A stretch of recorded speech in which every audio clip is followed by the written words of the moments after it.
সকাল এখন 10:30। মেয়েকে পড়ানো হয়ে গেছে, ওকে কিছুটা হ্যান্ড রাইটিং করতে দিয়ে এসেছি।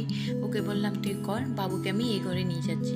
আমি যতক্ষণ বসেছিলাম ততক্ষণ বাবু আমার কাছেই ছিল, কিন্তু আমি উঠে গেলে না পিউকে পড়তে দেয় না একদমই, তাই ওকে সাইডের ঘরে বল খেলার মধ্যে পিছিয়ে রেখেছি। দুটো বাচ্চাই এখন নিজের কাজে ব্যস্ত, ততক্ষণে আমি নিজের কাজগুলো এগিয়ে নিচ্ছি। ব্লিঙ্কিট থেকে কিছু জিনিস অর্ডার করেছিলাম, এক্ষুনি হয়তো এসে যাবে। কিছুদিন আগে বাজার থেকে ফুল গাছের চারা এনেছিলাম কিছুগুলো, দেখুন সবগুলোই লেগে গেছে। আর কলমি শাকের ডাঁটাগুলো পুঁতে দিয়েছিলাম, তার মধ্যে পাতা বেরিয়ে এসছে।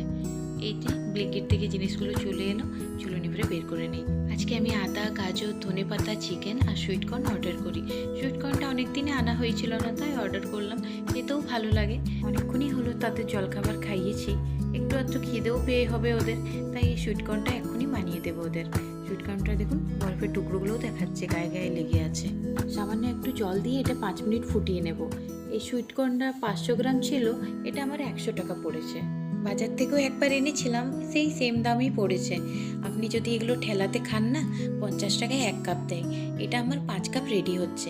কিছুটা এখন বানাচ্ছি আর কিছুটা পরে বানাবো। বাড়িতে আমি একটা গুঁড়ো মশলা করে রেখেছি, সেটার মধ্যে নুন, জিরে, ধনে সব কিছু মিক্স করা আছে, তাই নুনটা দিচ্ছি না।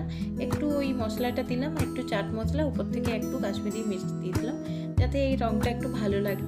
সুইটকর্ন রেডি হয়ে গেছে, চলুন এবার দুটি বাচ্চাকে ডাক দিই। অনেকক্ষণ হয়ে গেছে ওদের খাওয়া, একটু খেলে ওদেরও ভালো লাগবে।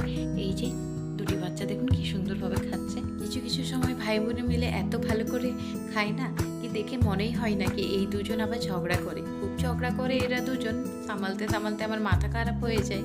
চলুন আজকে ভিডিওটা এখানেই শেষ করছি। ধন্যবাদ।